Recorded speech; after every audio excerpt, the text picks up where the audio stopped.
वज़ीर आज़म शहबाज शरीफ आज उड़ान पाकिस्तान प्रोग्राम का ऐलान करेंगे।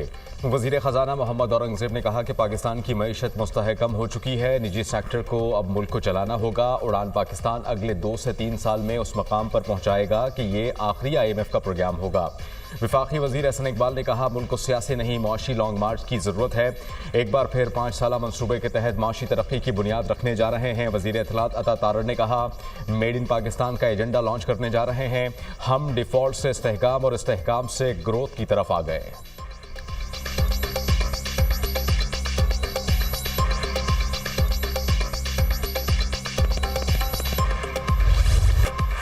Army chief general Asim Munir की 2024 में पाकिस्तान के लिए बेमिसाल खिदमत। खारिज के खिलाफ ऑपरेशंस में अहम कामयाबियां। दहशतगर्दों और सहूलतकारों के खिलाफ 59,775 इंटेलिजेंस ऑपरेशंस किए। फितनाउल खारिज के 925 दहशतगर्दों को जहन्नुम वासिल, सैकड़ों को गिरफ्तार किया। आर्मी चीफ का दहशतगर्दों, खारिज और सहूलतकारों के बारे में वाज़े और दो टोक मौक़िफ़। आर्मी चीफ ने कहा, पाकिस्तान को अफगानिस्तान की सरजमीन से आज़ादाना दहशतगर्द कार्रवाइयों पर तहफ़्फ़ुज़ात हैं। एक पाकिस्तानी की जान और हिफाजत हमारे लिए अफगानिस्तान पर मुकद्दम है। गुमराह कुन प्रोपेगेंडा, फेक न्यूज़ और गलत मालूमात के फैलाव की रोकथाम के लिए कानून साजी भी की गई। गजा, लेबनान और कश्मीर के मजलूम अवाम के लिए पाकिस्तान अक़वाम आलम में एक मौसर आवाज़ बनकर उभरा। नए साल को खुशामदीद कहने की तैयारियां मुकम्मल। ब्राज़ील में दुनिया के सबसे बड़े म्यूजिक कॉन्सर्ट का स्टेज सज गया। न्यूयॉर्क के टाइम स्क्वायर पर क्रिस्टल बॉल नस्ब, गूगल का डूडल भी तब्दील। 2025 का सबसे पहले आगाज न्यूजीलैंड से होगा। शानदार आतिशबाजी से नए साल को खुशामदीद कहा जाएगा। साले 9 पर हवाई फायरिंग करने वाला थाने जाएगा। कराची पुलिस की शहरियों को वार्निंग, हवाई फायरिंग, आतिशबाजी, वन व्हीलिंग से गुरेज करने की हिदायत। हुकूमत सिंध ने दफा 144 नाफिज कर दी। गवर्नर सिंध कामरान टेसोरी का साले 9 का जश्न आलमी तर्ज पर मनाने का ऐलान। कहा, लंदन, पेरिस और न्यूयॉर्क की तरह कराची में भी आतिशबाजी होगी। गवर्नर हाउस में नए इस्तकबाल के लिए आतिशबाजी के इंतजामात मुकम्मल कर लिए गए। लाहौर में साले 9 की आमद पर आतिशबाजी पर मुकम्मल पाबंदी आयद। एनवायरमेंट प्रोटेक्शन एजेंसी ने नोटिफिकेशन जारी कर दिया।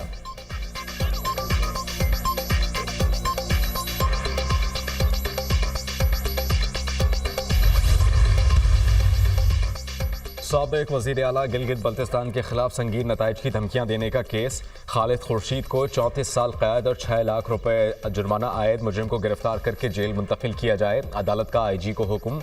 इंसदाद दहशतगर्दी अदालत के DG नादरा को मुजरिम का शनाख्ती कार्ड ब्लॉक करने के अहकामात।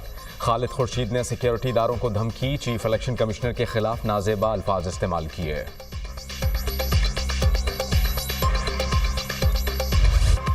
जिला कुरम में 2.5 माह बाद अमन की उम्मीद। कमिश्नर कोहाट की सरबराही में ग्रैंड जिरगे का फाइनल राउंड। अमन मुआहदे पर आज दस्तखत किए जाने का इम्कान। एक फरीक ने पहले ही 14 निकात पर रजामंदी जाहिर की थी। दूसरे फरीक ने मुशावरत के लिए 3 रोज का वक्त मांगा था। मुआहदे के तहत जिला कुरम में तमाम बंकर्स खत्म किए जाएंगे। मुतहारिब कबाइल असलहा जमा कराने के पाबंद होंगे। असलहे की नुमाइश भी नहीं की जाएगी। एपेक्स कमेटी के फैसलों पर हर सूरत अमल दरामद होगा।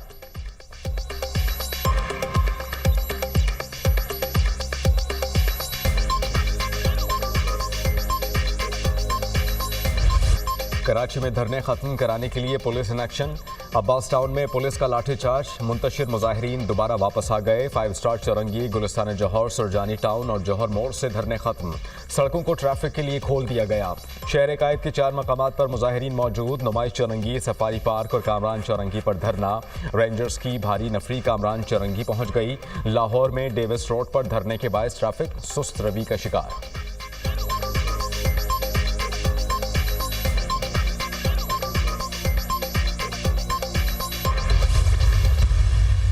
पुरअमन धरनों के कभी भी खिलाफ नहीं है। हम चाहते हैं कि इसका जल्द से जल्द हल उधर ही होना है, पारा चनार में, कुरम एजेंसी में। और इस सिलसिले में हुकूमत सिंध ने भी अपना किरदार अदा किया है। 4 जगह पे अभी तक धरने हैं और उनसे हम बात भी कर रहे हैं। जहाँ जहाँ थोड़ा बहुत एडमिनिस्ट्रेटिव एक्शन लेना है वो भी ले रहे हैं, जिस पे लोग नाराज़ भी होंगे।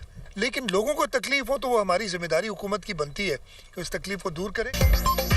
पुरअमन एहतजाज के खिलाफ नहीं, लेकिन शहरियों की तकालीफ का एहसास करें। धरनों से सड़कें बंद करने पर शहरियों को मुश्किलात का सामना है। कराची में 8 मकामात से धरने खत्म हो गए। पारा चनार के अवाम की तकलीफ का एहसास है, दूसरों को परेशान ना करें। वज़ीर आला सिंध मुराद अली शाह की मीडिया टॉक। कहा, कालाबाग डैम सिंध को खुश कर देगा। किसी सूरत सिंध के पानी का एक कतरा भी कम नहीं होने देंगे। नहीं चाहते कि किसी का पानी कम हो।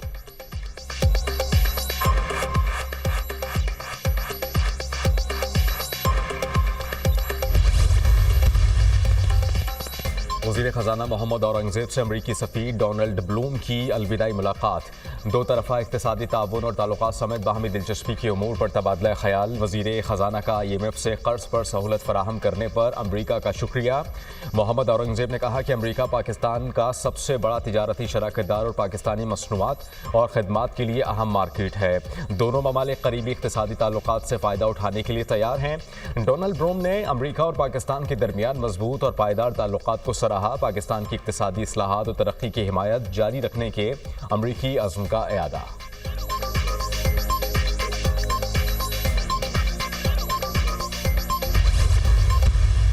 असल निशाना जो है वो हमारी ये मिसाइल सलाहियत है और बहाना इमरान खान है।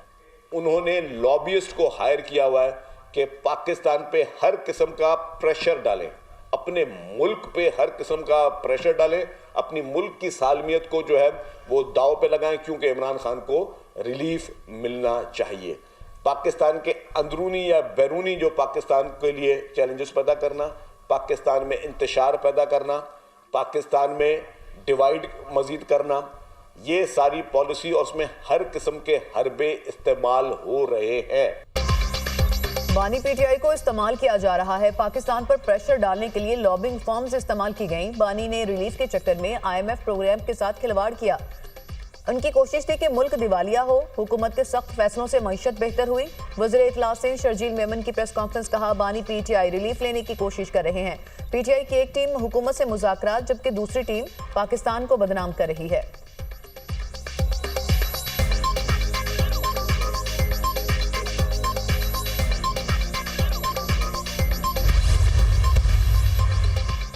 वज़ीर आला पंजाब मरियम नवाज से तुर्की के कौंसल जनरल की मुलाकात। पाकिस्तान और तुर्की के दरमियान दो तरफ़ा ताल्लुकात को मज़ीद मजबूत बनाने पर इत्तेफाक। तिजारत, तालीम, सेहत, ज़राअत और सयाहत के शोबों में ताउन को फ़रोग़ देने के लिए इक़दामात पर तबादला ख़याल।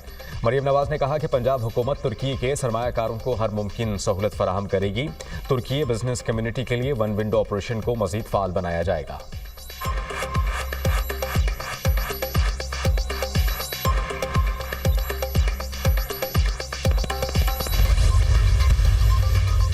वज़ीर आज़म की ज़ेर सदारत वफाकी काबीना का इजलास आज होगा। 7 निकाती एजेंडे पर गौर किया जाएगा। वफाकी हुकूमत की राइट साइजिंग पॉलिसी पर पेशरफ्त का जायजा लिया जाएगा।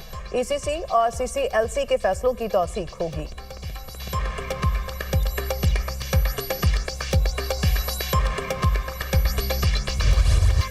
वफाकी काबीना ने सऊदी अरब को रेकोडेक के 15% शेयर्स फरोख्त करने की मंजूरी दे दी। वफाकी काबीना ने $540 मिलियन में 15% शेयर्स फरोख्त करने की तौसीक कर दी। सऊदी अरब को शेयर्स बैनुल हुकूमती ट्रांजैक्शन एक्ट के तहत बराह रास्त फरोख्त होंगे। सऊदी अरब पाकिस्तान को 2 एक साथ में $540 मिलियन की अदायगी करेगा। पहले मरहले में 10% शेयर्स मुंतकिल करने पर $330 मिलियन अदा किए जाएंगे। दूसरे मरहले में 5% शेयर्स की मुंतकली पर $210 मिलियन अदा किए जाएंगे। सऊदी अरब फंड बराए तरक्की बलूचिस्तान में मादनियात की तरक्की के लिए 150 मिलियन भी देगा। सऊदी अरब चागी में भी मादनियात की तलाश के लिए सरमायाकारी करने पर आमादा। वफाकी और बलूचिस्तान हुकूमत के पास रेकोडेक मंसूबे में 50% शेयर्स की मिल्कियत है।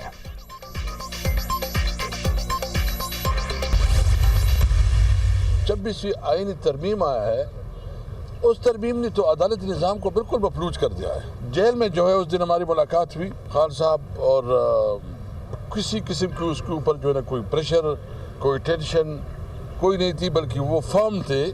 और उन्होंने कहा कि सबसे पहले मैं तब निकलूंगा जब मेरे वर्कर निकले। 26वीं आईनी तरमीम ने अदालती निज़ाम मफलूज कर दिया। सुप्रीम कोर्ट को इंसानी हुकूक की खिलाफ वर्जियों पर नोटिस लेना चाहिए। बानी PTI पर किसी किस्म का कोई प्रेशर नहीं। बानी PTI का कहना है कि जब वर्कर्स के साथ ठीक सलूक होगा उसी वक्त बात करेंगे। असद कैसर की media talk. Peshawar high court ने 30 जनवरी तक असद कैसर की राहदारी जमानत मंजूर कर ली। किसी भी मुकदमे में गिरफ्तार न करने का हुक्म।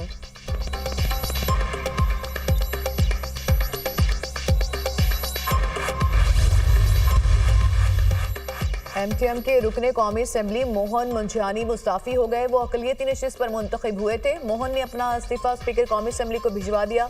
उन्होंने जाती वजूहात की बिना पर इस्तीफा दिया।